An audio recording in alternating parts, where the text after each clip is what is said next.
A record $4 billion plus during the summer transfer window. The transfer deadline has now closed, with Alexander Isak joining Liverpool from Newcastle for £125 million. Premier League clubs have spent more than Germany's Bundesliga, Spain's La Liga, France's Ligue 1 and Italy's Serie A combined. Football writer at The Guardian, Ed Aarons, says Liverpool have broken records more than once this summer. Liverpool really have stolen a march, I think, with the signing of Isak, having already committed to breaking the British transfer record early in the summer by signing Florian Wirtz. And in total, it's a record spend in a single transfer window from Liverpool, over 415 million. From bureaus worldwide, this is FSN. With FSN Spotlight, I'm Simon Marks. It has been 40 years since the wreck of the Titanic was found on the seabed of the North Atlantic, 325 nautical miles off the coast of Newfoundland. The wreckage lies 12,500 feet below the surface in two main pieces, about 2,000 feet apart. The liner, considered unsinkable, of course hit an iceberg on April the 15th, 1912, during its maiden voyage from Southampton to New York. It sank with the loss of more than 1,500 lives. The wreckage is now a memorial 4 decades after marine explorer Robert Ballard located it, and despite reports that it is slowly decaying, David Scott Bedard with exhibition company White Star Memories says it will be a long time before there is nothing left. There's still quite a great deal of the ship left. There's always talk about it'll be gone in another 20 or 30 years, but of course the engines, which stand 5 stories, 6 stories tall, this ship weighed over 45,000 tons and broke into 2, you could say 3 pieces. Part of the centre hull fell away as well.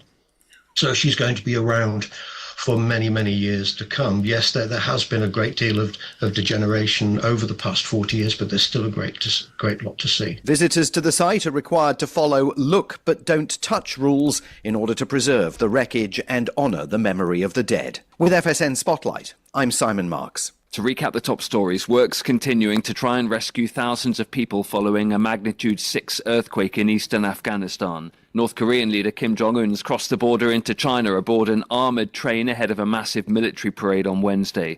International students in the UK are being warned they'll be removed from the country if they overstay their visas. And English Premier League clubs spent a record $4 billion plus during the summer transfer window. That's the latest feature story news. Ollie Barrett reporting.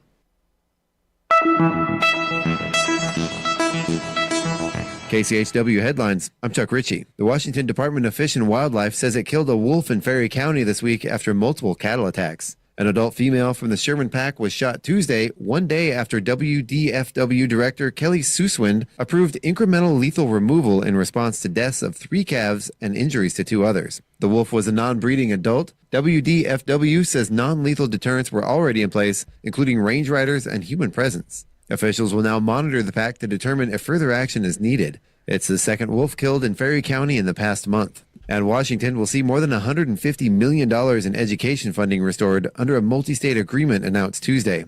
Attorney General Nick Brown says the deal resolves a lawsuit challenging the Trump administration's decision to freeze $7 billion in federal grants for after-school programs, childcare, literacy, migrant education, and workforce training. The agreement restores $137 million for Washington's K-12 programs and another $13 million for adult education and job development. Brown said making sure our kids have what they need to learn should be something we can all agree on. Funds must be released to states by October 3rd. In our last story, renowned physicist and Nobel laureate Rainier Weiss, whose idea led to the LIGO Library at Hanford, has died at 92. Weiss, a professor emeritus at MIT, was born in Berlin in 1932 and fled Nazi Germany with his family before growing up in New York. He conceived the Laser Interferometer Gravitational Wave Observatory, which confirmed Einstein's theory of relativity by detecting gravitational waves in 2015. Since then, LIGO Hanford and its Louisiana counterpart have recorded about 300 detections. Weiss shared the 2017 Nobel Prize in Physics for his role in LIGO and returned to Hanford in 2022 to celebrate its Exploration Center. You can check out more details on these stories and more on our KCHW Radio Facebook page or visit us at kchw.org. And for KCHW 102.7, I'm Chuck Ritchie.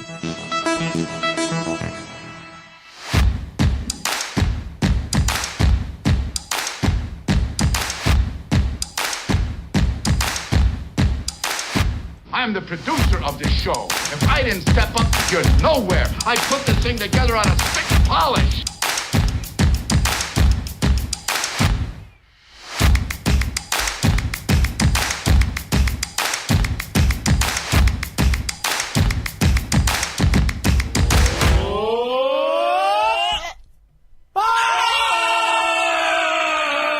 And there you go. Good morning. It's KCHW 102.7. Finally a Tuesday. And you got Scott and his beautiful sister Val. Good morning, Val. Good morning, brother. How's it going today? Not too bad. Right. I'm not looking forward to another few days of hot weather, and I'm not looking forward to another few days of hazy, smoky skies. But, we're both above ground, so hey, what can I say? Wow, way to find a positive. And you were exactly right. 102 today. Mostly sunny, near record high temperatures. 63 with clear skies tonight. More of the same for Wednesday, 101 and sunny. Thursday, 98 and sunny. Friday, 96 and sunny. A little cool off for the weekend, 93 on Saturday, partly cloudy. 86 on Sunday and partly cloudy. Starting off September, really, really warm, but it looks like by around the 9th, we'll be into the 70s here in the Chewelah and Stevens County area. So I'm looking forward to that so much. Going to be a long stretch. I dread these days where we're around 100. It's really hard on our transmitter, and sometimes we got to back off the power because it generates a massive amount of heat all on its own. So wow, yeah, it gets to a point where the air conditioner can't keep up when it gets over 100. So, all right, real quick, kids, for breakfast, egg bites, fruit or juice, and then for lunch today, chicken ramen, fortune cookies, veggies, and fruit. And that takes us to this morning's openers. Val. Val has a whole list of mean things she's said to me. Well, I can't believe you wrote them down over the years. I've been saving them. These are just a few. Yeah, are now making me read them out loud because it makes me sound really mean. Yes, mean things my sister says. All right. I told you once, stop thinking everyone's your equal. That's offensive to a lot of people. Oh. I once said, Scott, people like you are the reason God doesn't talk to us anymore. Ouch.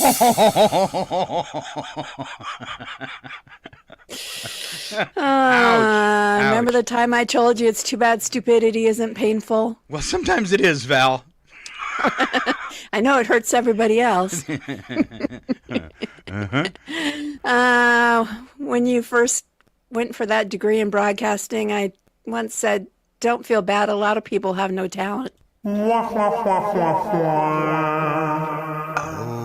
wow.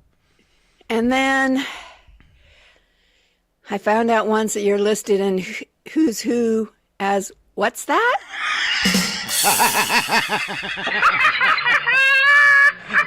The book of Who's Who. What's that? All right. Just trying to start some morning off with some giggles. I found some really cool texts that people have sent. Ooh, yeah. Okay. This first one, it's a good morning text from her boyfriend, and it simply says, I'm worried Alec Baldwin might kill again.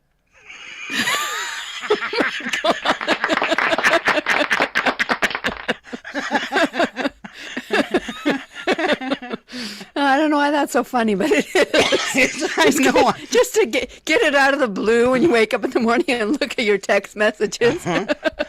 I choked on a Cheerio and blew it out my nose when I read that one. Oh, my goodness. I'm worried Alec Baldwin might kill again. All right. This is one Val sent when she used to work for the school district. HR has called me again because I nicknamed my coworker School Bus because she's always leaving early to pick up the kids. Yo, you leaving early again, School Bus? Oh, goodness. This is good. You could use this one today. I've stopped using exclamation points in work messages so my coworkers will know they've killed my spirit.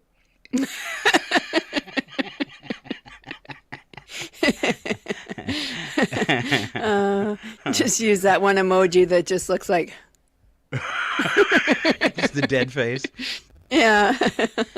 Why is anxiety medication not called relaxatives?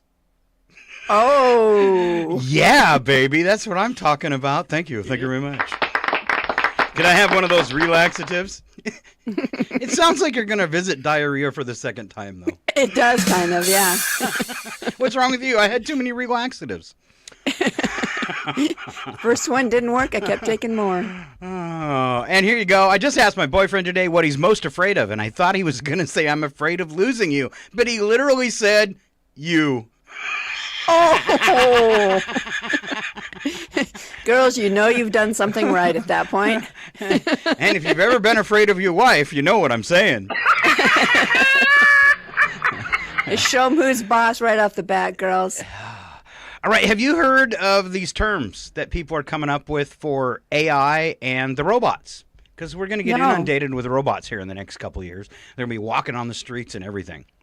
So we need some names, and I think Ken would be a great one to help with this if he's listening this morning. By the way, real quick on the video feed, Ken sent me this yesterday, and I got to have one now. It is a Star Trek toilet. I always wondered how they did it in space. Look at all those buttons and pictures. But the problem with that toilet is you got to turn around to see what you're doing. You know, I get confused enough about the ones where they have, flush this way for number 1 and flush this way for number 2. I mean, can you imagine having all those controls and having to try and figure it out? We put what's called a ship's head, so it's a ship's toilet, in our outhouse instead of a pit toilet. And it's got a dial that you turn instead of a handle to flush. And you turn it clockwise to rinse and flush, and the other way for traveling. So I have a description up there. It tells people what to do. And it says, do not turn in the direction with the X. That's for traveling, and you don't want to go anywhere in this. Even though the outhouse looks like a TARDIS on the outside. So and those of you who don't know what a TARDIS is, that's Doctor Who's phone booth. That's right. Yeah, it's bigger on the inside. I think you need to have, as you expand, you should have like your Star Trek one with a toilet like this, and all sorts of different ones. All right. So back to the robots. If you could come up with a good name, post it, and we'll use it later in the show. But Gen Z already gearing up for the inevitable growing integration of AI agents, bots, and robots by inventing insults and even slurs for their future robotic coworkers. Names like Clanker. Tin Skin. Oh. Ooh, and Wireback have popped up on social media. So if you have a good robot name, we would like it. Cheeky, hostile, whatever. I might have talked about this. I'm sure I talked about it on the air before, but we had some of our young, 10-year-old relatives over, and they were like taunting Alexis. And I'm like, you guys just stop. That's enough. Just go find something else to do. Quit taunting this, Alexis. And they're like, well, why? And I'm like, listen, when the machines take over, I want her to remember that I was nice to her. Say please and thank you and stuff, because, she'll be like, well, there was the one human that was nice to me. Do you see what's behind my head? I'd turn back if I was you. I would. Oh, yeah. It's just to see the exponential growth in AI in the last year. Crazy. It's because AI is now creating AI. And so, we're on the cusp right now of the machines taking over. But, they'll probably do a better job than we are. Sure. All hail Skynet. Yes. Couldn't be any worse than our president. Oh! At least be working with a level of intelligence, even if it was artificial. An IQ over 70? Get over it. All right. So moving along this morning. Thank you for the jokes, Val. You bet. And if anytime insults. I can insult you, it's all good to go. It's all a bonus, right? All right, quick look, community calendar, Chihuahua Library story time today, 10:30 to 11:30. On Wednesday, it's the first Wednesday of the month. That means you can catch up with Ted at the public library between 10 and 3. Get all the information you need about starting a business in the Tri-County area. You also have tech help at the library between 3 and 4. This Thursday brings our first Thursday Art Walk, September 4th, 5 to 8 p.m. in the beautiful streets of downtown Chihuahua. All right, Art Talk will be Wednesday, September 3rd at 6:30 at the Quartzsite Brewery. And don't forget, you always catch them on the radio at 4 p.m. as a little teaser. All right, Amelia Fish at the Trails End Gallery, Nancy Bloom at Quartzsite Brewing, Tracy Manley at Westoff Excavation, Rhett Bidstrup, Paula Randall, and Becky Goforth at the Spotlight Gallery, and Marta Luders, if I said her name right, at the Cattle Country Cow Tour.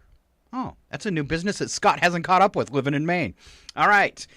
There you go. That is coming up on Thursday night. Don't forget Artist Talk Wednesday, 6:30 at the brewery. And let's see. I do have a couple Taste of Chihuahua.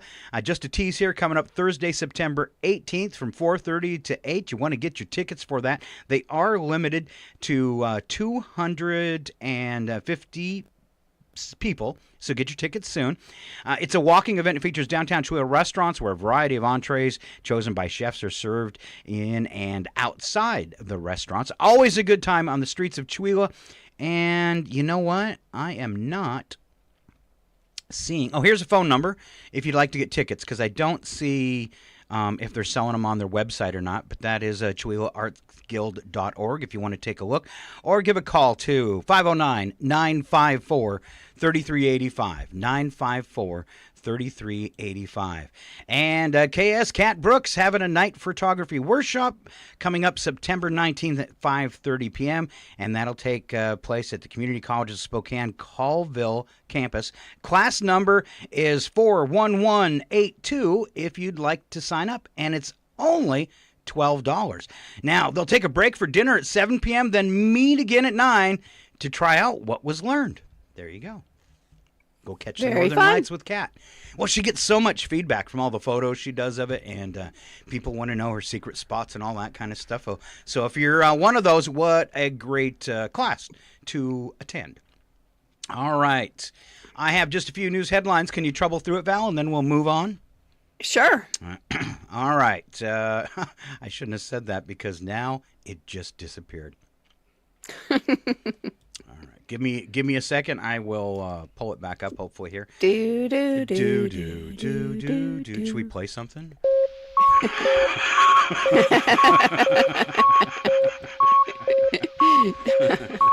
Oh, boy. Scott's coming up with an answer any time now. That's right. Please. please. Oh, man, they're being rough on me. They don't. There it goes. What's up with the yodel? Here's what you need to know. Congress is back after 6-week summer break with an October 1st deadline to fund the federal government looming. Republicans face mounting pressure to support Donald Trump's agenda, despite slim majorities in both chambers and his plateauing approval rating. That's right. He's down to like 38%. Huh. Imagine that. No room for error. GOP holds razor-thin majorities in both chambers, but House majority could be narrowed to just 2 seats due to 2 Democrat-favored special elections this month, leaving little wiggle room in negotiations. This will kind of be a sign, maybe, too, of how the midterms will go if both these Democrats win by a landslide. It's going to be a big sign that Americans are not happy. The budgeting battle comes as Trump's job approval reportings are about 38%, lower than any other modern president at this point in their term, as protesters rally against him yesterday as well. Adding further turmoil to Congress's return is several states, including Texas, California, Ohio, and Indiana, are intensifying their controversial efforts to redraw statewide congressional maps ahead of next year's midterm election. They're trying to steal the election. One party should not be allowed to do this over the other. In a strange turn, the president announced that he would award his previous advisor, Rudy Giuliani, the President Medal of Freedom.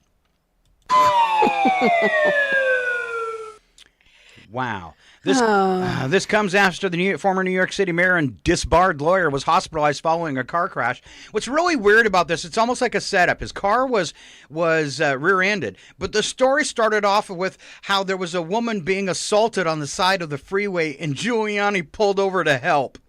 Then he left and got in an accident. Whatever. That's a lie. It's such a setup of a lie. It was hard to read and keep a straight face. Like this 88-year-old man's going to hop out of his limo to help somebody that's in a domestic violence situation. Don't believe it for a second. And it was interesting because it was being reported on yesterday, and they're like, this is still under investigation hours later, which which is unusual, I think, is how it was stated by the reporter, which I thought was funny because it was like, something's hinky. I think Giuliani more than likely handed somebody one of those really nice watches he's been hiding and said, here's a $100,000 watch. Will you rear end me? Yeah, there you go. Yep. Who dares enter the sacred and awesome presence of the everlasting know-it-all? Exactly. All right. I know your husband is like a Swiftie. Yes, he's always liked Taylor Swift. The Life of a Showgirl. Taylor Swift's forthcoming 12th studio album became Spotify's most pre-saved album countdown page ever over the long weekend. Previous record holder, Taylor Swift. Powerball jackpot, $1.3 billion, fifth largest in the lottery's history. After failing to find a big winner in last night's drawing, next window of opportunity, Wednesday night. And Val, what would you do with $1.3 billion? Gosh, that would be hard to even know where to start. But I think that the first thing would be to just help your friends and family that are struggling in some way. And then I think you'd get more philanthropic outside of your circle. But yeah, I would start by, paying off some mortgages for family and friends and stuff like that. I think that would be a great place to start. I don't have a mortgage. Your daughter does. Okay. I wouldn't stop doing this show because I'd want to rub it in your nose every Tuesday. What good about with my 1.3? Have you gotten anything in the mail, Val? Nope. No. Huh. You keep saying the check's in the mail. Check's in the mail, baby. All right, on the court in the U.S. Open quarterfinals, Jessica plays Barbara, I can't even say her name, at 11:30 a.m. She's playing Barbara. While Novak, I can't say his name either, takes on Taylor Fritz at 8:10 Eastern on ESPN. Why do tennis players have such hard names? I think when you look at, your international, field there, you're going to run into some of that. Well, these people look like they're all from Greenland. All right, Mariners play the Rays at 7:35 p.m. Eastern as the Yankees face the Astros at 8:10 Eastern, both on the Major League Baseball app. Game comes amid a brewing battle for the American League MVP award between Mariners standout Cal Raleigh and Yankee star Aaron Judge. On TV, Bobby Flay returns to the Food Network for Season 4 of Bobby's Triple Threat, 8 p.m. Eastern Time. And in the NBA, Fever plays the Mercury at 10 p.m. Eastern on NBA TV in a meeting that could dramatically change the team's standings. Currently, 4 playoff spots are still up for grabs. It's going to be very, very exciting. There you go. There's sports. All right. How you feeling, Val? You with me? I'm with you all the way. All right, let's move on to some morning news headlines. We started this last week, and I'm going to keep it up. It's time for, the idiot in charge, and it's not me.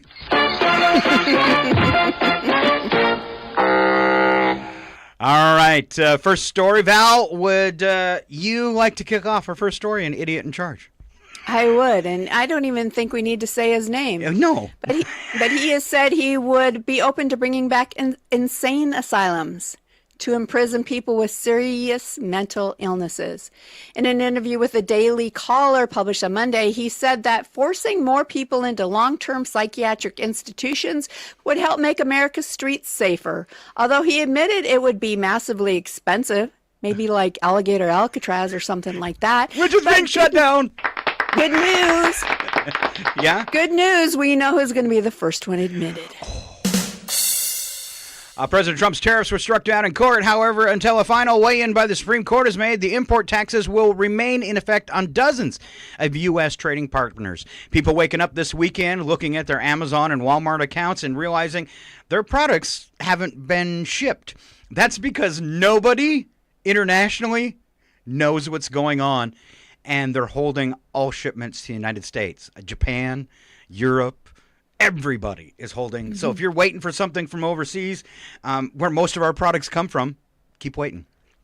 Yeah, we had something that we ordered that was coming from elsewhere, and I checked the tracking, and it's like being held at U.S. Customs or whatever, and that's, it's been like that for days and days and days. So, all right, I did put a little note about alligator Alcatraz in there. Val, can you deliver that for us? sure. As operations wind down there at Alligator Alcatraz, leaving Floridians on the financial hook. Are we surprised about that? Nope. Governor DeSantis is supporting a new T-shirt with the word "tool" on it. TOOL on it. And underneath it, it says, "Not the band."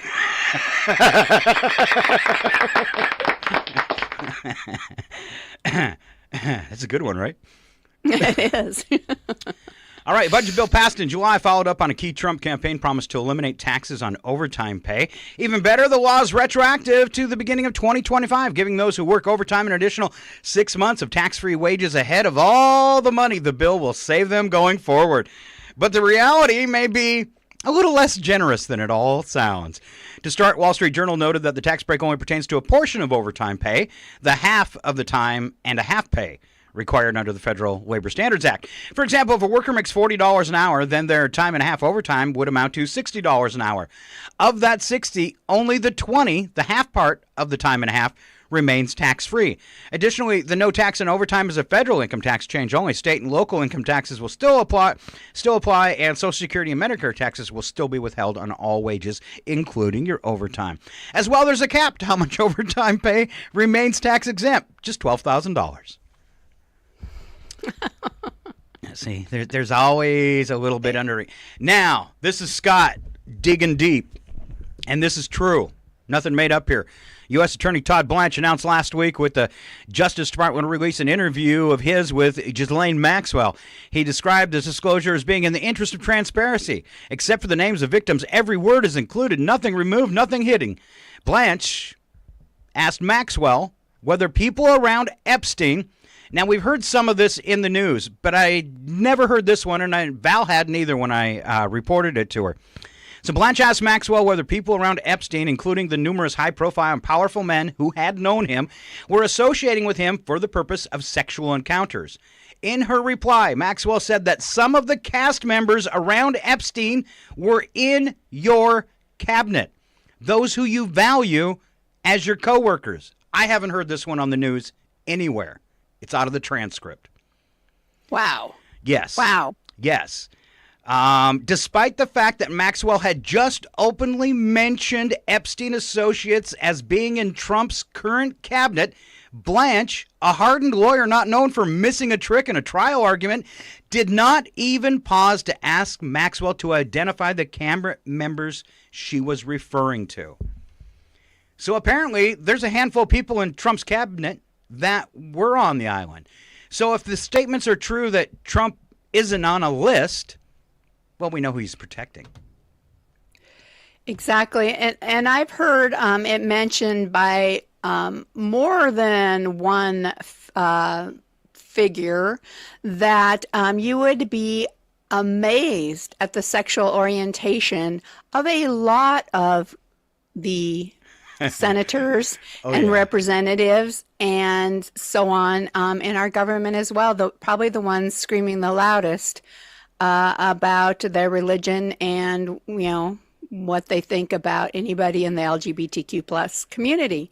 And chances are that they're screaming the loudest to deflect from their own preferences. This could be the president, if not guilty himself, protecting people in his cabinet who are. Now, September 3rd, tomorrow night, there is supposed to be a live broadcast with the 11 victims telling all. And they're claiming that America is going to be in shock. I hope it all comes out. I mean, that's a huge risk for the television stations, whoever's producing this, in lawsuits. But I hope they name names. They need to name names. People need to know this is out of control. Right. And the fact that so many of the news agencies, I mean, your major news agencies that are being sued by Donald Trump for reporting facts is horrendous and scary. I mean, yes, we're not allowed to hear the truth anymore because it might implicate him in some way. Insane. Yep. I hate to say it, but it's like a Nazi playbook Oh, no doubt. of how to, take control of a democratic country, I guess. All right, Blanche. I think the only thing we have going for us right now, though, is and I'm sure he's going to try and shut that down at some point as well. But we have the internet, and I'm not saying of course, not everything you hear out there is true, but you've got some reputable sources. Sources out there. I mean, when you start looking at them, and they're not being censored yet.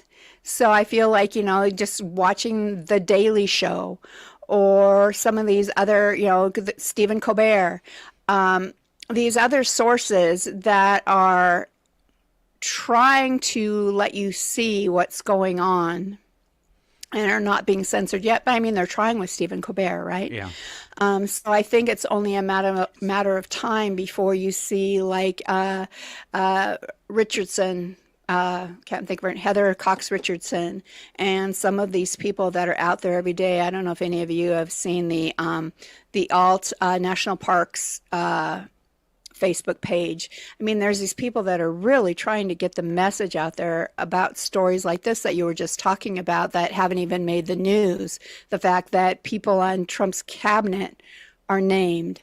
And so there's people that are letting that information out. And at least we have that they didn't have back in Nazi Germany. Yes. Yeah. And quieting dissent, stifling dissent, controlling the media, that's all part of an authoritarian regime, and that's what's being attempted here. Blanche also seemed to indulge Maxwell's repeated professions of spotty recollection and I don't remembers, specifically in response to the question about whether Trump penned a letter for Epstein's birthday book and signing to many more beautiful little secrets, as has been reported by the Wall Street Journal, and apparently they have that in their possession. All right. Oh, wow. There you go. Moving on. Let's do some other news. Val, tell me about a billionaire. The billionaire owner of the NFL's Buffalo Bills has sparked intense backlash after videos of his $100 million mega yacht circulated online, as taxpayers have paid nearly $1 billion toward the team's new stadium.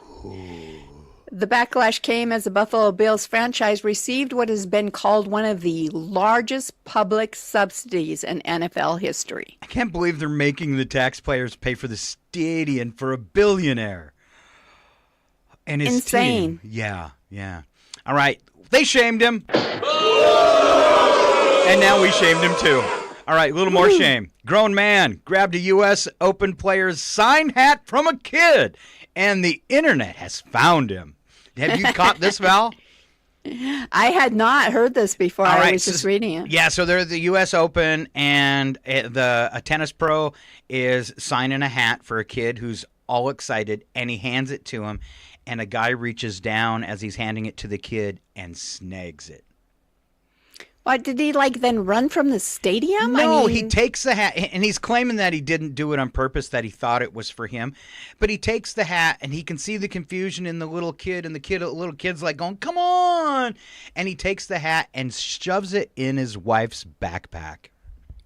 Wow. Yeah, sleuths say they ID'd the man as Peter Zerzurek, the CEO of a Polish paving company, Drogbruck. Sounds angry. Some reports note that his social media accounts went dark amid the backlash, while others say he himself confirmed the identification to a tabloid. He has since came out and apologized, but he didn't give the hat back. Wow. But the tennis star, who I can't pronounce his name, did find out who the little boy was and had a special meeting with him, gave him another signed hat and a whole bunch of U.S. Open merch.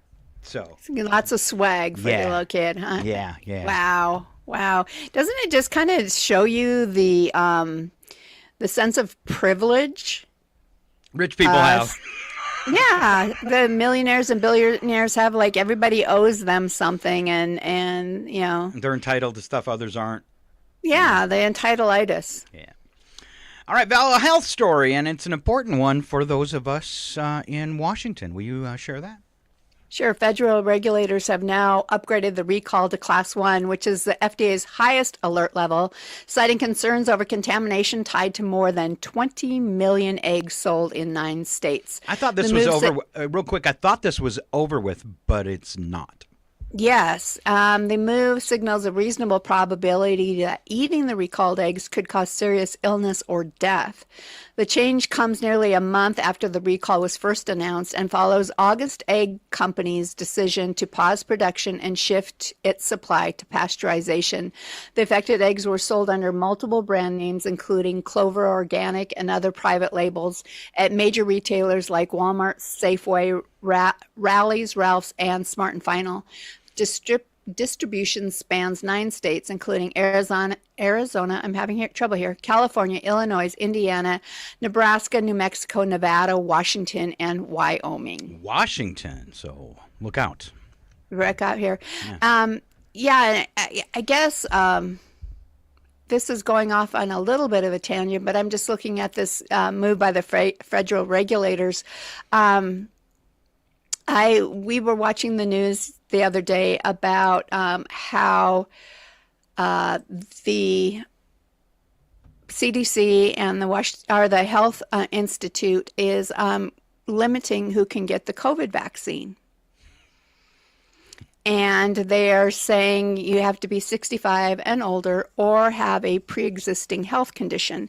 I just thought this was really interesting that people can't even choose to get the COVID vaccine now. And it's not because of lack of supply or lack of availability. It's just that the RFK Jr. has decided that you don't need it, so you can't have it. Wow. And it's just kind of blowing my mind. Brad and I we're going to be traveling internationally this fall, and it's like, I kind of want my COVID vaccine.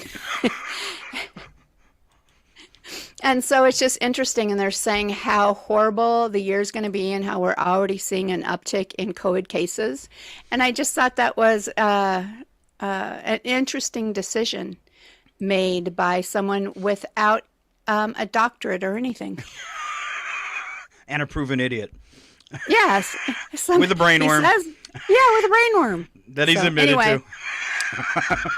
Yeah, just a little tangent because it was in health was our headline there. So, yeah. All right. And that wraps up our news stories.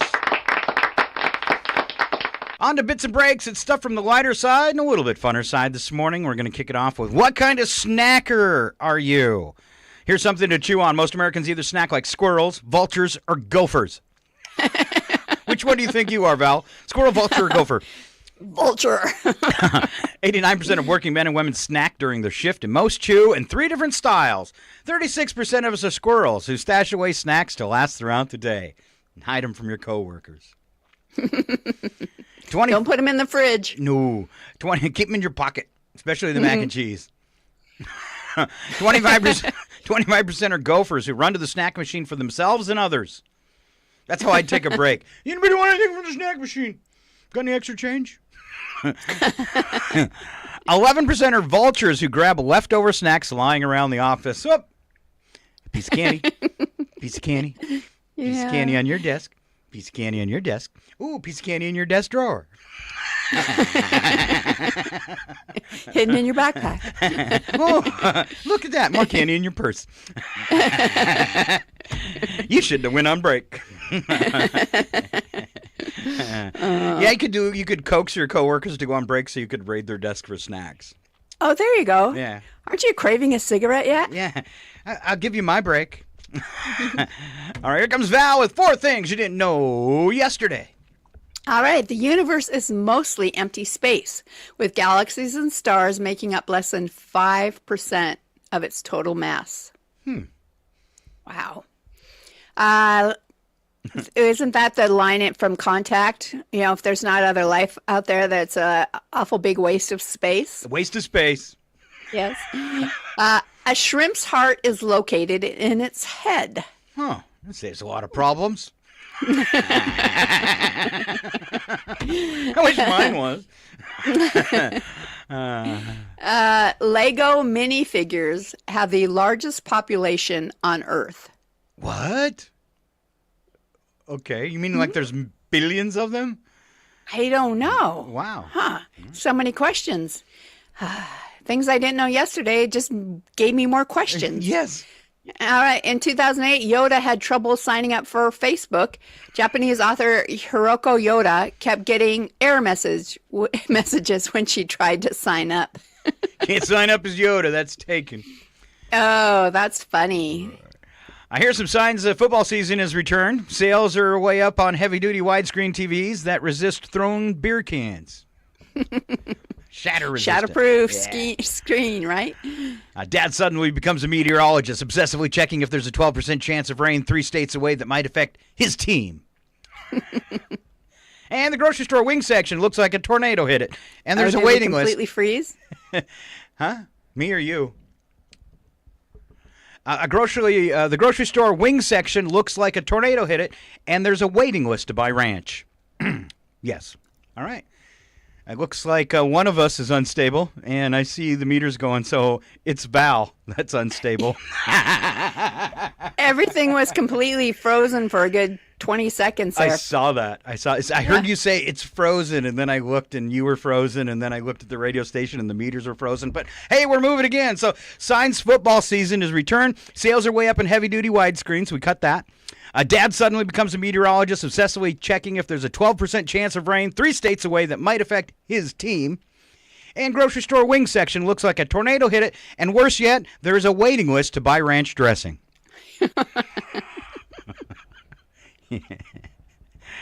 Are you the type of person that dips your wings in ranch dressing? No, I hate ranch dressing. I don't mind it, but I'm probably not going to dip my wings in it unless they're like buffalo wings and really hot. Because then it's just a cool down thing. Exactly. But yeah, I'd rather dip it in something else. Like milk. Oh yeah, yeah. I dip everything in milk. All right, some stress relief with Val. All right, there is a bizarre stress relief trend sweeping through China these days. Thousands of grown-ups are relying on adult pacifiers to mitigate stress symptoms like anxiety and insomnia. Adult pacifiers. That's it's true. I saw the pictures. Oh my goodness. Well, I guess I would keep some people from talking as well, so that might be all right. Yeah, somebody's talking to me, just walk by and bloop a pacifier right in their mouth. All right, there's new wedding trends sweeping Europe. Couples are selling wedding tickets to perfect strangers to help cover the rising costs of these monumentous events. Yes. Wow. Katja Lekarski, who founded Invitin earlier this year, came up with the idea of selling tickets to weddings while renting her home in southeastern France to some people who were attending a wedding. Her 5-year-old daughter asked, "Why aren't we also invited to weddings?" And that's when it hit her. There are other people who simply don't get invited to weddings, as much as they'd like to, maybe. What if she could sell that as a service? She would be helping newlywoods cover some of the costs of organizing a wedding and make some money for herself as a commission. Now Invitin has several couples willing to sell tickets to their weddings on the platform, and plenty of people willing to pay hundreds of euros to attend said wedding. You know, I might cough up some cash to attend a wedding, but that'd just be to meet the bridesmaids. I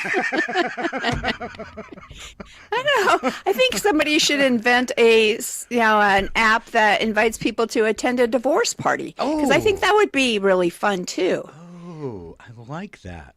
Yeah, because then, Scott, you would have a chance of maybe like picking up on the ex or something. Yeah, I think there should be divorce parties. There's a winner of an idea too. Now, you would have to sell a ticket for enough money that you would cover the cost of the booze and the food the people are going to consume if they attend your wedding. Yeah. So my first would be, how much are the tickets, and how many bridesmaids do you have? That's just weird. It is really weird. Yeah. Very, very weird. All right. Well, I think this might be our last one. It is. We're off to Spain with Val. All right, thousands of people from around the world seeking a uniquely messy thrill spent 1 wild hour flinging bushels of overripe tomatoes at each other during Spain's Tomatina celebration Wednesday. The mother of all food fights painted a packed central street in the eastern town of Buñuel deep red as revelers squished, smashed, and hurled 120 tons of the overripe fruit. Tarps covered building fronts as an estimated 20,000 people let loose amid screams and laughter. So we're going to do that in Stevens County. What vegetable would we, or fruit, would we use? Yeah. I'm trying to think of something that's messy but won't hurt too bad. Peaches? Ooh. I mean, there's the pit, but I think the peach would absorb the impact before it got to the pit. So everybody's always trying to give them away because they have too many and nobody really wants them, and it's disgusting. So how about like a rotten zucchini fight? But I still think a zucchini hitting you is going to hurt, even if it's like half rotten. So? It's part of the thrill, Val. You could lose an eye from that stem alone. Part of the thrill. See, I'll take zucchini when people offer them to me. Okay. Because we like to make zucchini boats. And so you hollow out all the seeds and stuff, and then you fill it back up with something yummy like, meat and sauce and We do that in the creek, but we don't fill them up. We just sail them. Yeah. Do you sail zucchinis, too? Yeah, zucchini regatta. A zucchini regatta. Yeah, I don't know. I like a good zucchini. You like a good zucchini. All right. When we come back, we're going to have history, local birthdays, a few celebrity birthdays, and we've got a ton of odd news stories today, so you want to stick around for those. Here's just a tease, something it might be like. Here, Val, is a man who has held up a clothing store in Germany.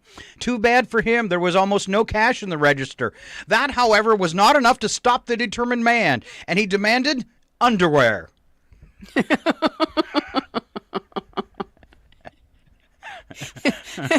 I'll leave if you give me all the fruit of the loom. Yes, the thief escaped with about $188 of assorted undergarments, which is like 5 pair at today's prices.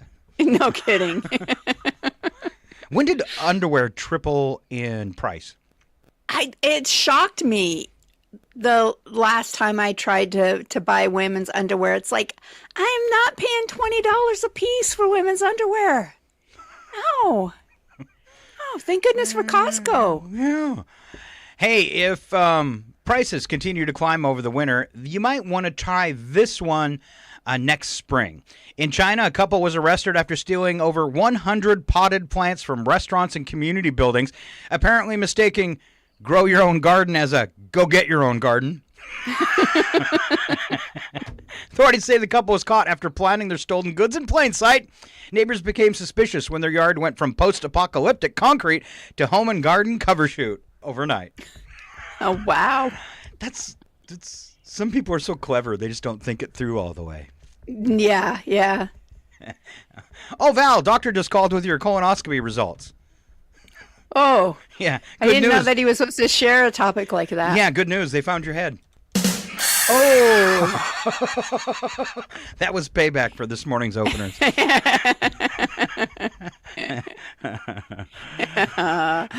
all right. I'll take it. I can take it. You know, they've got some weird, what do you call them, Guinness World Records, and we're going to cover one in today's Odd News. But during a recent dairy tournament in Brazil, a Girolando cow set a new national record for milk production by a single cow in a period of 3 days with a whopping 90.6 gallons of milk. Gallons of milk? 90 gallons in 3 days from one cow.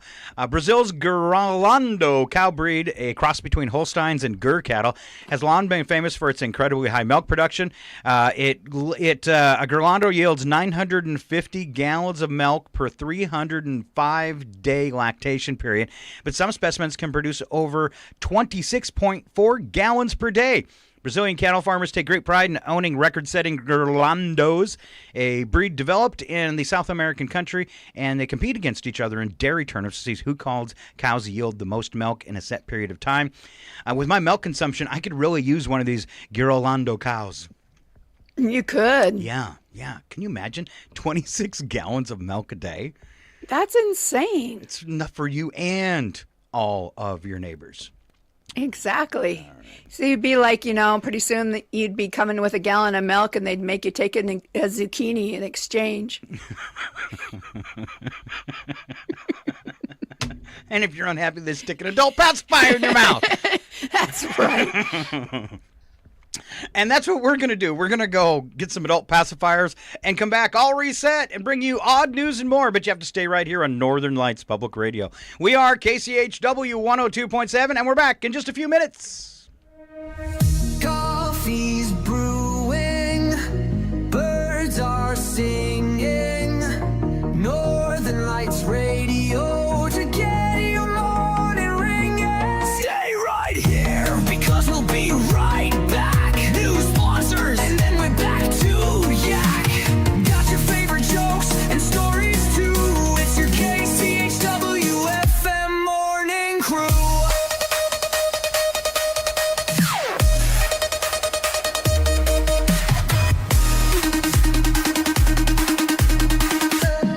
You're mocking me, aren't you?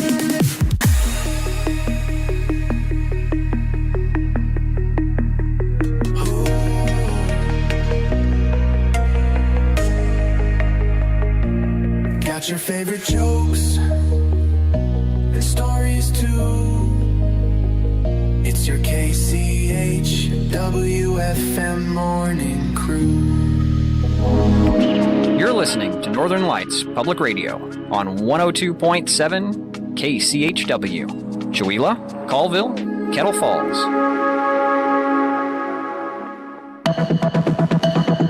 The Public News Service Daily Newscast, September the 2nd, 2025. I'm Mike Clifford. It is tomato season, and Lydia is harvesting on farms in California's Central Valley. She's also anxious. Attention from ICE could upend her life more than 23 years after she illegally crossed the U.S.-Mexico border as a teenager. That from the Associated Press. They report the worry is they'll pull you over when you're driving and ask for your papers, said Lydia, who spoke to the AP on conditions that only her first name would be used because of her fears of deportation.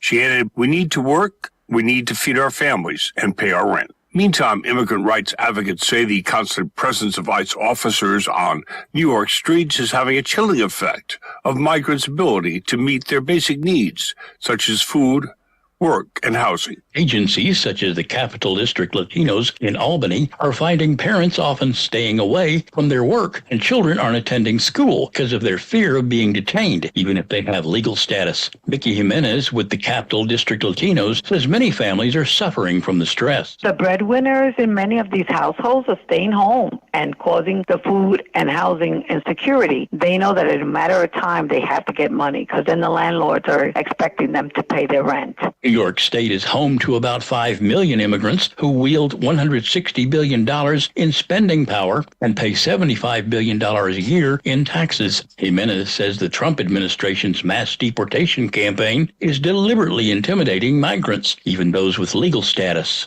Mark Richardson reporting. We head next to Idaho, a state that has one of the highest concentrations of industrial cattle feeding operations in the nation. That's according to a study in the journal Communications, Earth, and Environment, which ranked Idaho 4th in the nation for most cattle-confined animal feeding operations, also known as CAFOs. The state has more than 600 operations taking up more than 16,000 acres of land. The operations come with health risks, especially for people living nearby. Josh Johnson with the Idaho Conservation League says the state's ranking is no surprise for people living in eastern Idaho. He says the cattle on these farms produce large amounts of waste, which can get into surface and groundwater. If you don't spread out that manure enough on the landscape or do something else with it beyond just putting it in lagoons or stacking it in big piles, you are going to overload certain areas with nitrogen and phosphorus. And that leads to some significant water quality challenges down the road. Johnson says some of the health impacts from this include blue baby syndrome, which can occur from high levels of nitrates in infants' drinking water, and the potential for long-term effects like cancer in adults. The study in Communications, Earth, and Environment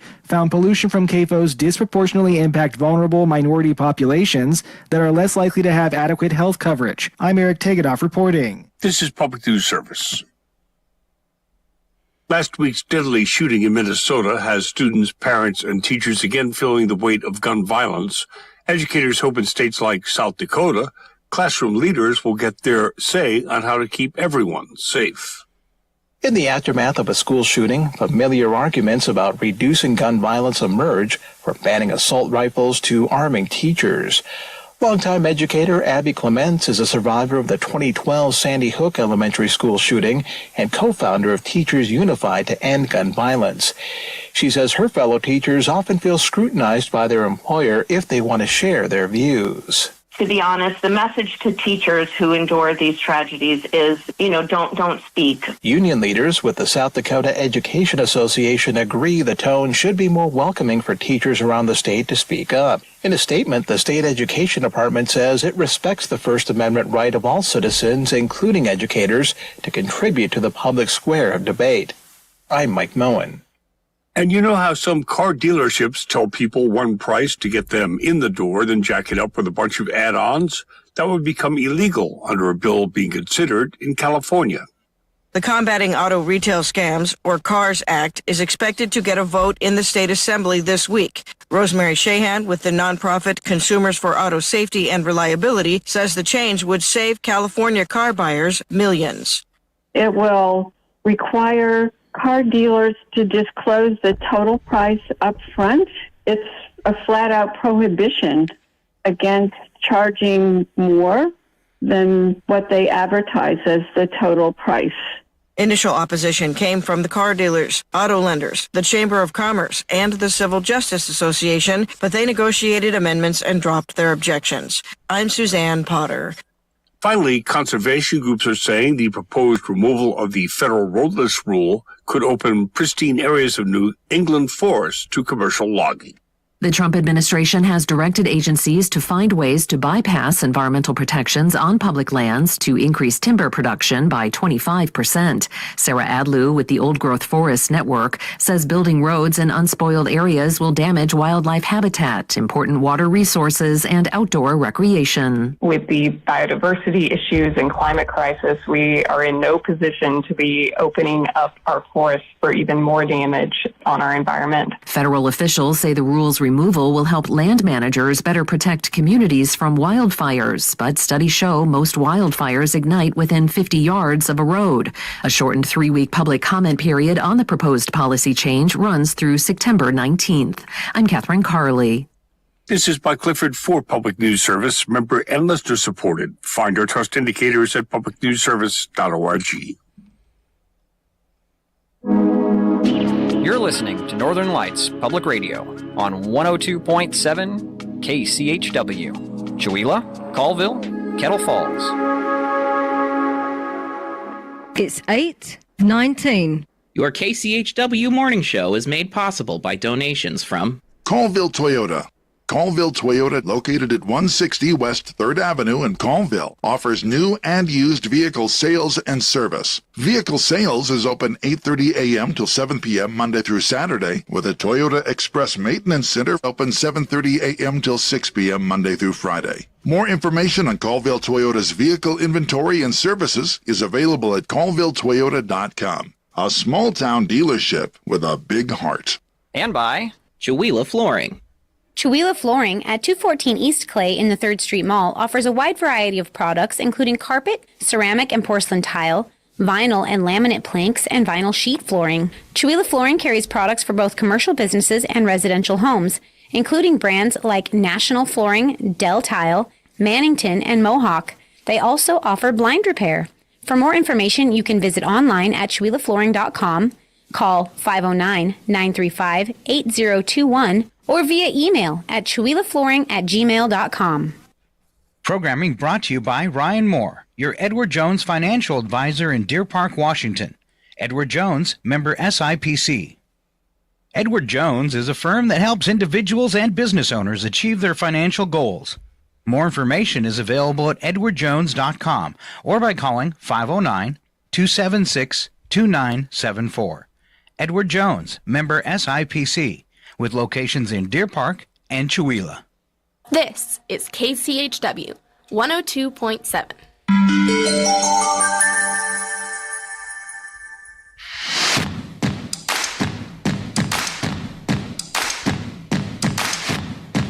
Put that cookie down now!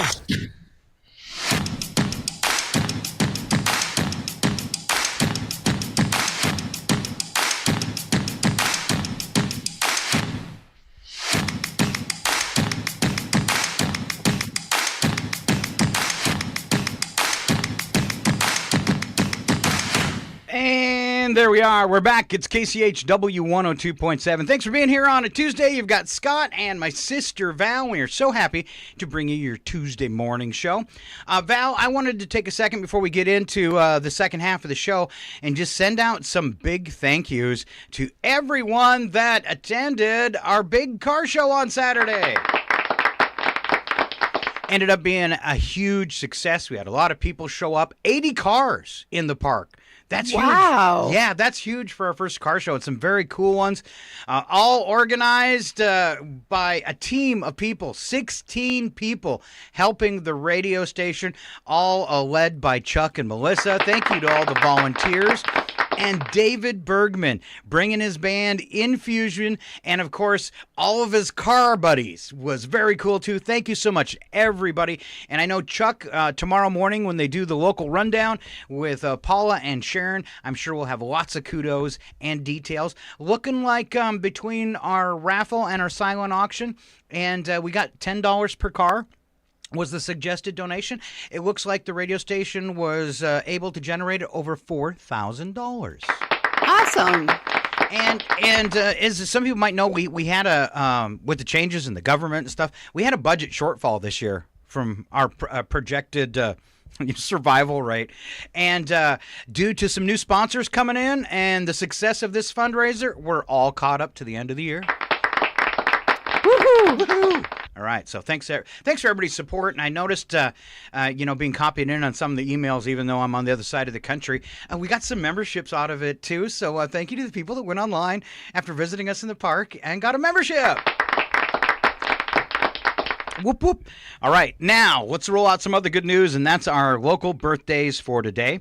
We are going to start off with Lauren Ludwig having a birthday today, and then we'll back up to Labor Day since we weren't on the air. Joan Cisco had a birthday, Ken Longman, Ashley Balthazar, and then an anniversary for Christian and Chrislyn Patterson. All right, applause all the way around. You know them, love them, see them around town. Tell them we talked about them on the radio. And that takes us to Val and celebrity birthdays. All right, Mark Harmon, known as, people probably remember him as Jethro Gibbs on NCIS, is 74 today. Oh, I missed the top one. TMZ founder Harvey Levin, 72. Okay. Keanu Reeves is 61 years old today. I guess I just didn't realize we were the same age. I can't believe Mark Harmon at 74. He's aging pretty well. I mean, he's starting to show it now a little, but he aged really well. I had no idea he was that old. Yes, for sure. Salma Hayek from The Hitman's Bodyguard and its sequel, 59 years old today. I don't know. Did you see those movies? They're very good. Yeah. Yeah, they are. She plays the part she plays is hilarious. So yeah. Comedian Cat Williams, 52 years old. Joshua Henry from Hamilton and the Scottsboro Boys is 41, and finally DJ and music producer Zed is 36 years old today. All right, we bounce into history, and we'll start off in 1666 when the Great Fire of London broke out. When it was finally extinguished 3 days later, nearly 400 acres in the city had been destroyed, including around 13,000 houses and the old St. Paul's Cathedral. That was 1666. Wow. And just to imagine, I mean, maybe it doesn't sound crazy to you, but 13,000 houses in 1666. That's a lot. Yeah. Yeah. Wow. Get the horses, bring the water. Yeah, no kidding. Yeah. 1944, Navy pilot George H.W. Bush. I said 1944. Navy pilot George H.W. Bush was shot down by Japanese forces as he completed a bombing run over the Bonin Islands. The future president was rescued by a U.S. submarine. Exciting. Wow. Yeah. 1948, teacher Krista McAuliffe was born. She was selected from among more than 11,000 applicants to participate in the NASA Teacher in Space project. Of course, she was one of the 7 crew members lost in the Space Shuttle Challenger disaster. 1963, CBS Evening News was lengthened from 15 to 30 minutes. Oh, wow. That's Yes. interesting. Yeah, we weren't getting depressed enough. I guess. 1992, United States and Russia agreed to build a space station. It's been downhill ever since. Thieves in 2005 in Austria nearly derailed a passenger train after pushing a 35-pound stolen safe onto the tracks in hopes that the speeding locomotive would smash it open. No. Oh, my goodness. The force of the collision did indeed open the safe, but nearly all the money was thrown out and the perpetrators had to flee. Oh, goody. For 2015, number of Earth's trees were announced to be just over 3 trillion, according to a study in Nature by Thomas Cauther of Yale University. 2015, Barack Obama became the first president to visit the Arctic Circle. And 2018, a major fire at the National Museum of Brazil in Rio de Janeiro destroyed most of its 20 million artifacts. That's sad. Heartbreaking. Wow. Now they're just trying to get rid of them out of the Smithsonian. All right, Val, you're going to need a big breath for this next one. It's the month of September and what it holds for you in special holidays. All right, we're going to start out with the special events for the whole month. It starts with September being Baby Safety Month. It's also Backpack Safety Month, Be Kind to Editors and Writers Month, are people usually mean to them? Yeah. Anyway, Children's Good Manners Month, we need that. Fall Hat Day, or Fall Hat Month, Hug a Texas Chef Month, International People Skills Month, more people need that. Library Card Sign Up Month, National Biscuit Month, National Chicken Month, National Coupon Month, National Honey Month, National Mushroom Month, National Piano Month, National Potato Month, Rice Month, School Success Month, Sewing Month, Velociraptor Awareness Month. It's the best I could do. You can't say that one on the radio.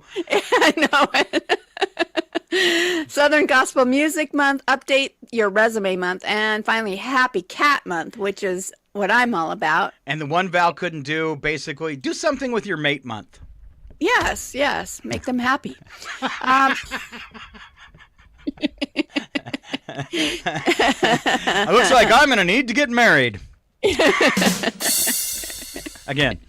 All right. And then we'll go to today's holidays. It's Victory Over Japan Day, Bring Your Manners to Work Day, College Colors Day, Blueberry Popsicle Day, Food Bank Day, Lazy Moms Day. Hey, that's going to be my day today. Pierce Your Ears Day, and finally, World Coconut Day. Oh, that's probably the best one. You're a nut. All right. I'm trying to find the script I sent you because mine has locked up. Oh, no. Yeah.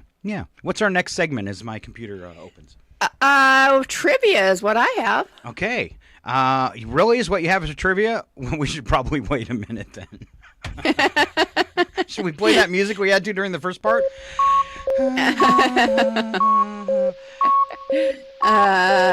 I can just give you all the ones today and let myself off the hook. Oh, for trivia questions? No, yes. No. All right. I think I am back. There we go. Trivia. Were you able to find some today? I did find some for today. All right. I will ask you to go ahead and start then. All right. This is should be a gimme. Okay. But it depends on how much you were paying attention. Okay. In what year did the Great Fire of London occur? Oh, it was 1666. Yay, you got it. Oh, because it was at the top of the list. So I was like, okay, it was at the beginning. And then I have a slightly photographic memory. Okay. And it usually only works for girls' phone numbers, but that had 4 digits, so 1666. So you were good to go. I was good to go. Are you proud of me? I am so proud. All right, Val, I want another one because I'm still not ready with my computer. What is the largest island in the world? The largest island in the world. Well, isn't like the whole North American continent kind of like an island? No, I think they just call that a continent. So that would be Australia, I'm going to guess. No, still a continent. Oh, you said island. Okay. Island. The largest island. Is it Hawaii? Nope. The main island? The largest island. It's something you don't normally think of as an island, I guess. I would have never known that it's Manhattan? also, it's also a country. It's also Manhattan. It's an island and a country. And its own country. It's its own country. Oh, I stink at geography, so. Okay. I'll give you a huge clue. It's Australia. The idiot in charge wants to name it Red, White, and Blue Land. Red, white, and blue land. So you're talking like Greenland? Yes. Wow. Greenland is the largest island in the world. Oh. Huh. And Australia really isn't an island. It's all by itself. Yeah, I think they still call it a continent. I don't know what makes it a continent probably a certain compared amount to an island. A certain amount of square footage or something like that, maybe? Maybe, All right. yeah. All right. Per person, Val, more of these occur in Clearwater, Florida than any other U.S. city. And it can kill someone. Okay. Alligator attacks? No. This isn't Florida. It is Florida, Clearwater, Florida. Clearwater, Florida. This happens more than... And it has nothing to do with, like, things you might associate with Florida. Okay, so not a hurricane or anything like that. But it is weather-related. Okay. Per person, more of these occur in Clearwater, Florida than in any other U.S. city. Weather-related thunderstorms? Oh, you're like 98%. What comes along with a thunderstorm? Lightning strikes? There you go. Yeah, rumor has it Clearwater, Florida residents light up like candlesticks when they get hit by lightning. Rumor has it. Rumor has it. All right. We're going to catching up with you. Average adult will go through 10 pounds of this year. Of what this year? 10 pound. Average adult will go through 10 pounds of what this year? It's something that we eat that's incredibly light. But we still eat 10 pounds of it. Yes. And it's ridiculously packaged. Potato chips. Oh, you're so close. Ooh, I'm so close with potato chips. It's not really a snack, though. Although I eat it as a snack all the time. Nuts. No, getting colder. I'm getting colder from potato You were right chips. with chips because of the bag. Okay, now I have to think something what else else that's in a is... bag that isn't a snack, really.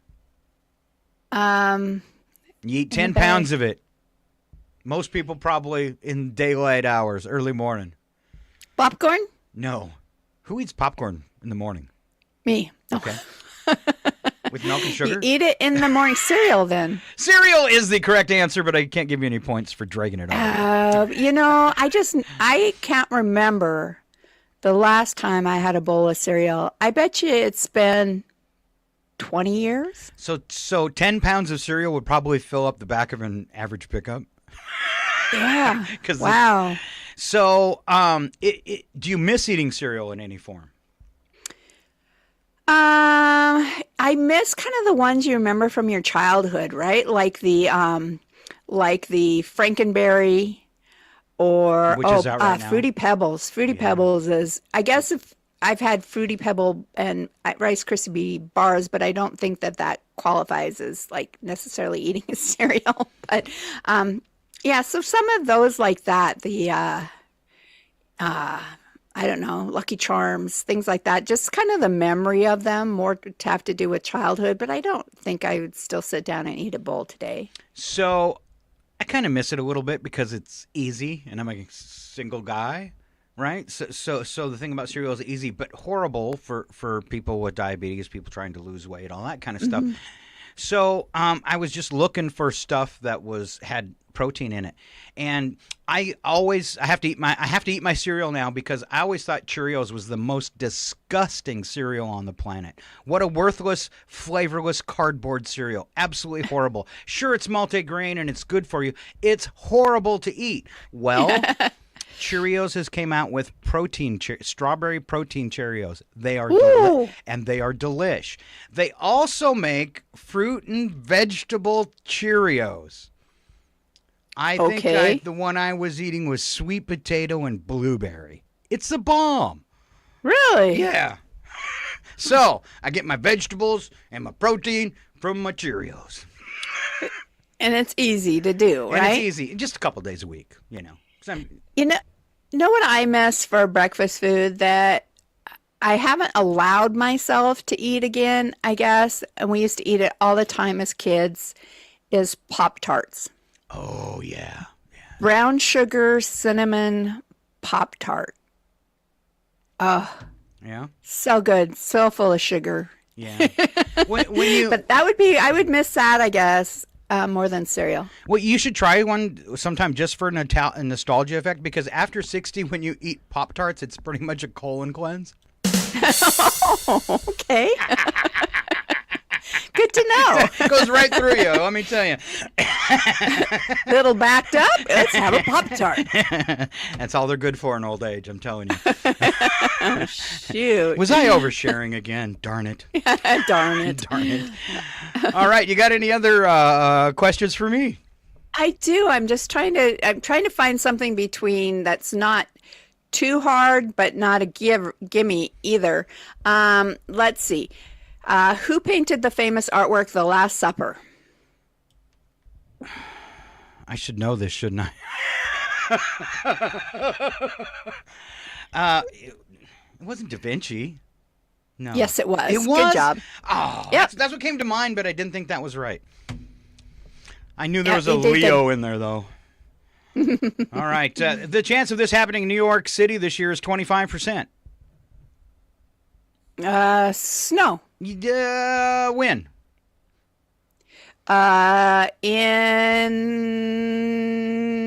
January? Oh, no, Christmas. There you go. You saved yourself. You almost blew it. There you go. Woo-hoo. I did. Okay.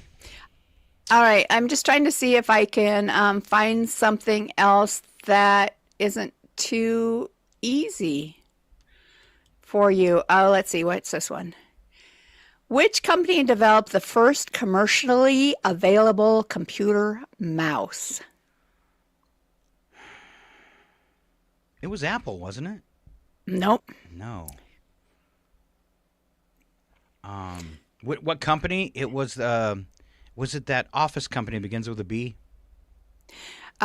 You're warm. It just doesn't begin with a B. Office supply company, like Xerox. It's not. Yeah, it is Xerox. Finish that. What were you starting to say? Copier company. Yeah. You started to say it, didn't you? Xerox. Xerox. Yes. Okay. Xerox actually made it. Okay. Xerox developed the first commercially available computer mouse. Isn't it like kind of cool how my brain half works? Yeah, I was impressed. And then I doubt myself. No, I couldn't be right. Val told me at the beginning of my show all those things like, it's too bad stupidity isn't painful, and don't feel bad. A lot of people have no talent. Yeah. And look at you. Look at me now. Oh. See how she treats me. All right. You know what? All right. Let's see. Did you have anything else, Val? If not, I've got a fun one to wrap it up. Okay, wrap it up. Answer wrong and win, Val. How many hands does a clock have? 4. All right. Any reason you chose 4, Val?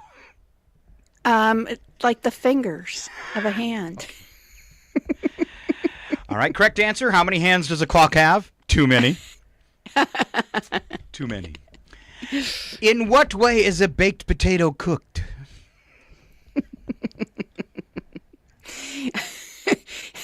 Well, it's baked. I usually put them on the end of a rifle like a muzzle. Oh, that kind of explodes it. Yeah. All right. What car was the centerpiece of the Back to the Future movies? A hand car? A hand cart? Train car? A train car. Okay. Train car. And Val, how often does Halloween come around? Not nearly enough. I start celebrating about the 1st of September and stop at the end of November. She does. Just go to her house. It's there. I know. I was thinking I need to break out my Halloween coffee cups, and I haven't done that yet. Ooh. You know what I did this year? I bought skull glasses. Okay, so like skull mugs. And then I bought the fairy lights that'll go on any jar and hangers. So I have hanging light up skulls for Halloween. Ooh. Made it myself. Not available in a store anywhere. Oh, are you going to start selling them? I put a 4-pack up on Facebook Marketplace. We'll see if they go. Oh, there you go. But it's in Maine, folks. Don't go looking for them. I didn't do it here. I ain't shipping those. You know, you came up with a great Halloween idea, and I haven't gotten that. I haven't gotten into the. Well, I've been making Halloween coasters and stuff like that, like I always do. But my latest one, and I might try to sell some on Marketplace, but I'm making Farkle dice boards. So anybody that plays Farkle will probably know what I'm talking about. Dice game, kind of like Yahtzee, sorta. But so I'm making something that you can throw your dice in, so it doesn't roll all the way off the table onto the floor. And then it has the Farkle scoring system on the board, so you can see how to score too. So I'm making some of those. I've sold a few, but I'm gonna, maybe put some up and try to sell more. Please don't say the name of that game again. You're making me very nervous.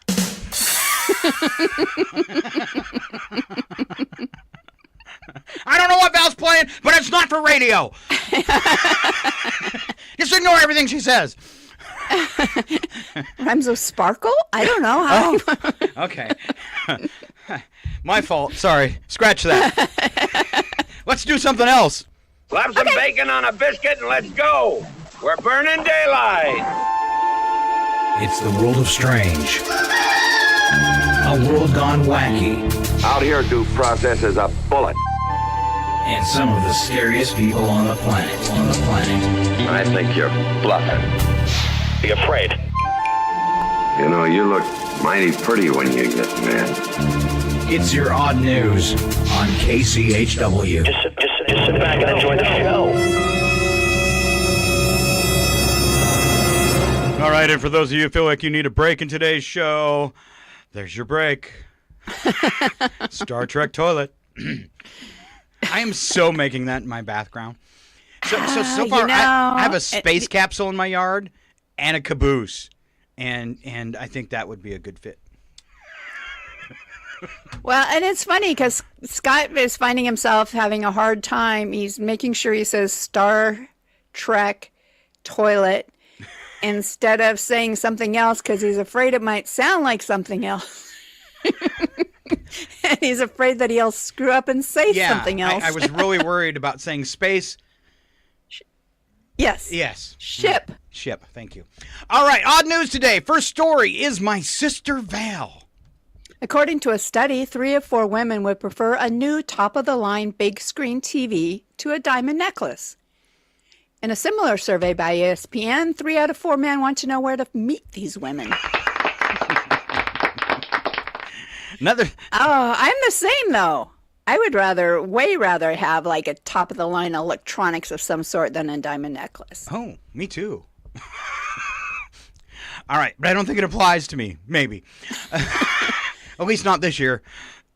This new study found that kids of divorced couples do better when the parents have shared custody as opposed to one parent having sole custody. Another study that didn't need to happen. Exactly. Because the only thing better than getting a pony for your birthday is getting 2 ponies. For sure. Ask any kid.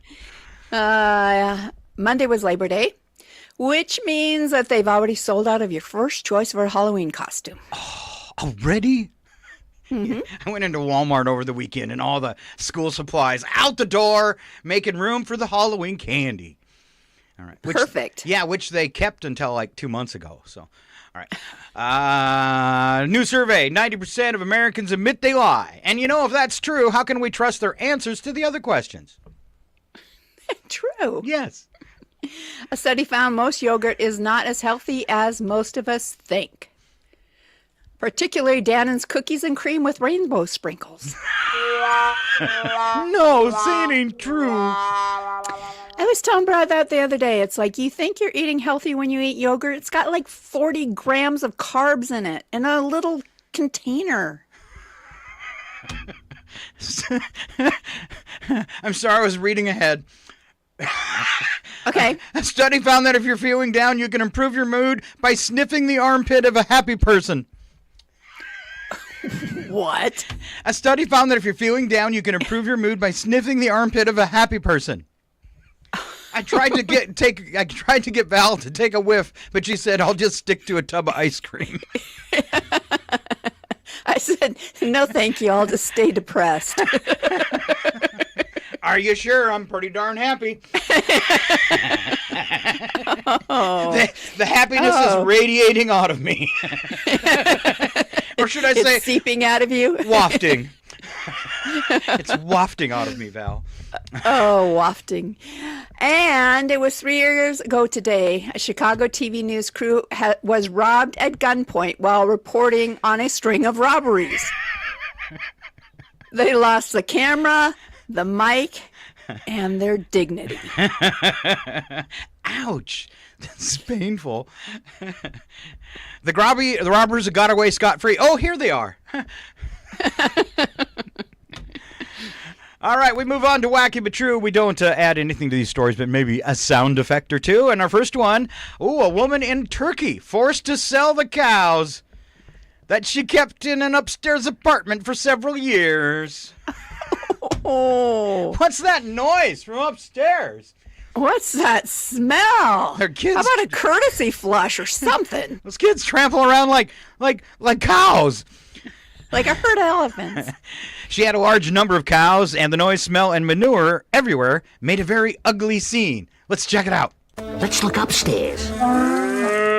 Well, looks like the cows have come home to roost. It's Apocalypse Cow. Arthur, evil is afoot and hoofing it with dark gusto. Let's go. I would not go out there, my little friend. The Apocalypse Cow is 50 feet tall. She shoots fire from her teats. Quickly jump! There's fire everywhere! So just a side note, I've been playing that last sound effect on there about Apocalypse Cow for 14 years. Every time there's a single cow story on KCHW, I play that.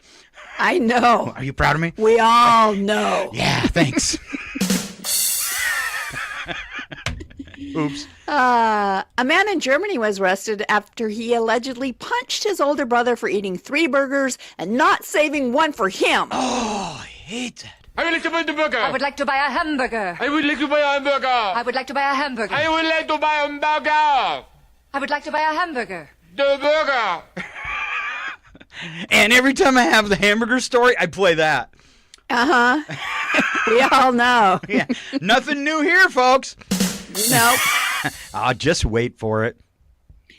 All right. Several investigations have been launched after a Spanish man in Kenya posted videos of himself pouring beer down an elephant's trunk, sparking anger on social media. He was filmed in a wildlife reservation drinking from a can of Tusker, a popular local beer, before giving the rest of it to an elephant. He captioned one clip posted on Instagram, "Just a Tusker with a tusked friend," which was later deleted from his account after the backlash from Kenyans in the comments. A staffer only identified as Frank said, "This would never have happened. We're a conservation and we can't allow it to happen. We don't even allow people to go near the elephants." How did he get near the elephant? Huh. So dream on and drink your beer. Oh, go on. Elephants ain't got no feelings. No, they're made of rubber. Pink elephants. Pink elephants. Pink elephants. Pink elephants.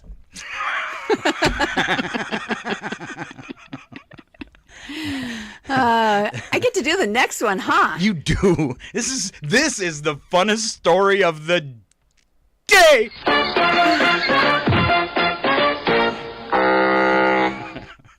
A 64-year-old Italian man was found conscious in his bed 2 days after shooting himself in the head with a crossbow from very close range. This guy got my Darwin Award. Oh, the unidentified Ancona resident, a known crossbow enthusiast, was found in his home by local police following an emergency services phone call from a concerned family member. After forcing open the man's door, the police found him lying in bed with the end of a crossbow bolt sticking out of his forehead. He was immediately transported to the local hospital, conscious with his eyes open. According to the doctor's report, he babbled incoherently but could still speak despite his serious injury. Like that. Just like that. The bolt prevented him from turning his head, and hospital staff learned that he had not eaten or drank anything in 2 days ever since the crossbow incident. A U.S. neurosurgeon was able to save the man. Oh. Keep rolling your eyes. Maybe you'll find a brain back there. Oh. What would you do with a brain if you had one? Let's leave the brain work to those with the brain, shall we? You better start mixing toothpaste with your shampoo. You're getting a cavity in your brain. This brain is gone. Yep. Oh, my goodness. Oh, who does that? Scott?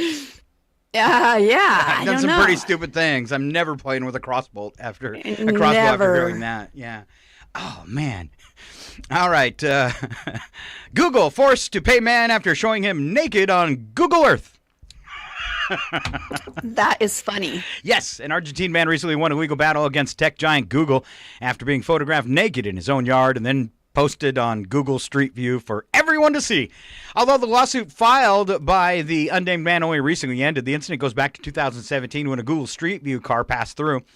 Bragado, a small Argentinian town about 200 kilometers from Buenos Aires. Sorry, I got a comma wrong there if it didn't make sense.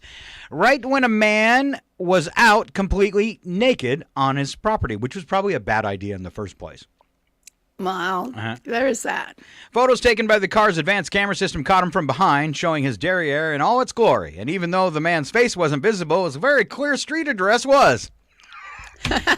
Which has made him the laughing stock of the town. In fact, they're probably thinking of changing the name to Derriere.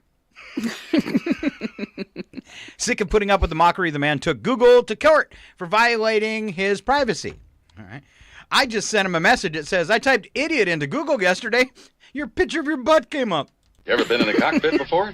No, sir, I've never been up in a plane before.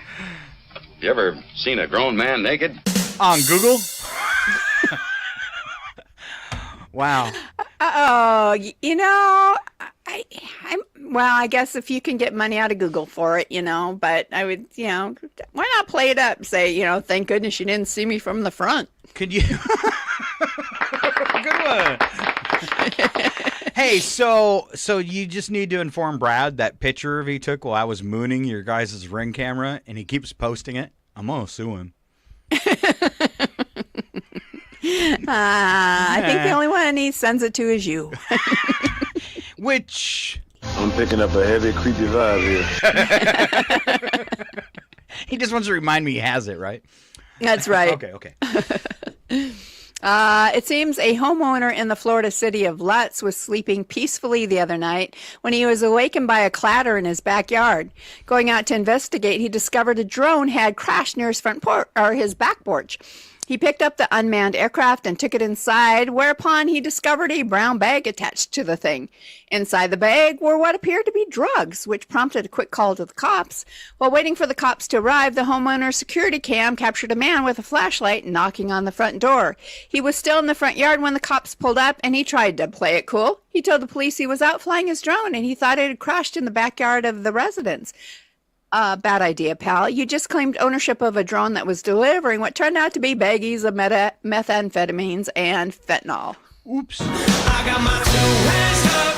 I surrender. Come and lock me up.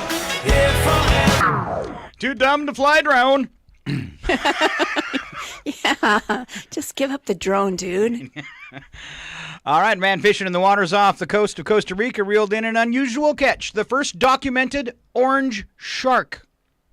Ooh. Gavin Watson reeled in a 6'6" nurse shark while casting his line near Toronguro National Park in August. Incredible, he told USA Today. We couldn't believe what we had in front of us, an orange shark that looked like an alien. Let me pop this up. I actually have a picture. There you go. Bonus for all you web watchers. All right, researchers said the shark's bright orange coloring is caused by a condition called xanthidism, which causes yellow or gold pigmentation in an animal's skin, scales, or even fur.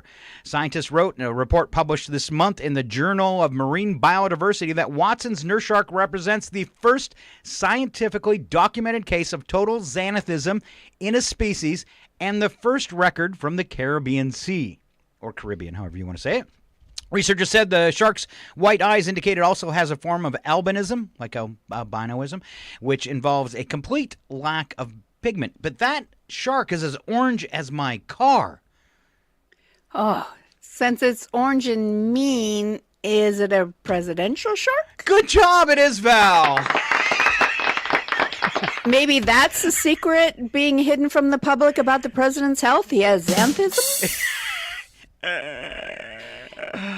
All right, last story, or second to last story, takes us to Idaho.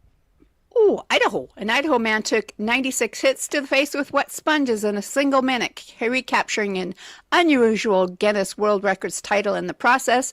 David Record Breaker Rush and frequent collaborator Jonathan Hollywood Hannon previously held the record for the most wet sponges thrown in 1 minute, with a total of 92, but they were later beaten by another team who managed 93. The record requires the sponges thrown by one participant, in this case Hannon, to strike the second participant, Rush, in the face. The real challenge, said Rush, I need my eyes open to track the sponge and make that micro adjustment, but shut a split second before the scratchy side smacks me in the eyeball. Then, as soon as the water washes off, I've got to open them immediately to locate the next sponge. It's a non-stop cycle of precision timing. Oh, my gosh. Wow. I love their names, like pro wrestlers. David Record Breaker Rush and Jonathan Hollywood Hannon. What state were they from, Val? Idaho. Would you mind saying that again? Idaho? Idaho. That's frightfully interesting. We pronounce it Ohio. Potato Head! Way to go, Idaho! I decided to throw that in. All right, last story. Here's a 12-year-old girl to watch out for. In the UK, this girl discovered a burglar in her family's kitchen and drove him off with the only weapon she had on her. The girl said she heard a door slam while she was alone in her family's house and discovered a stranger standing in the kitchen. She says when the intruder smiled at her, she thought, I do not want him thinking I'm just a helpless little girl. Her solution? To kick the crook in the groin. She said he was groaning as he fled the house. Here's my day so far. Went to jail, lost the girl of my dreams, and got my butt kicked pretty good. You shouldn't kick me in the... My sister kicked me in the twice.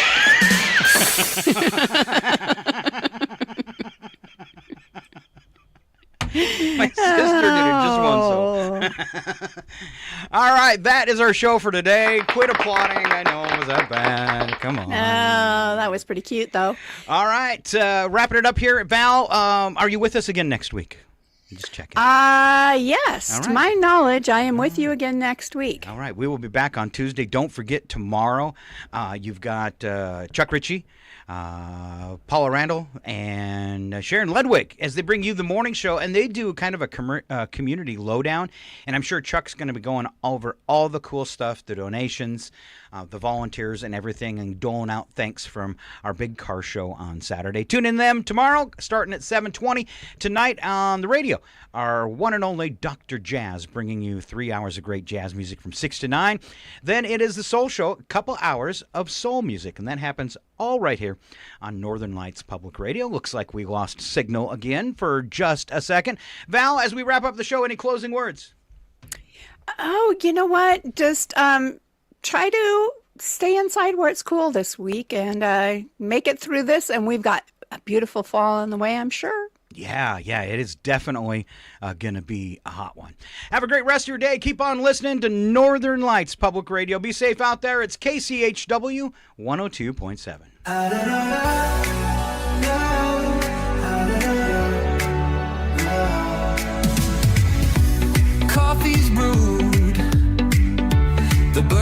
sun. It's time to get off your butt and get something done. We're sorry to go, but tomorrow's probably another show. We think you'll agree we should all keep working for free. Got your favorite jokes and stories too. It's your KCHW FM morning crew.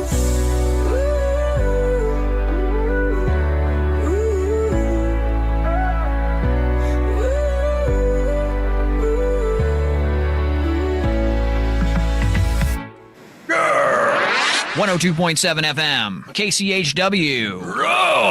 Shawila.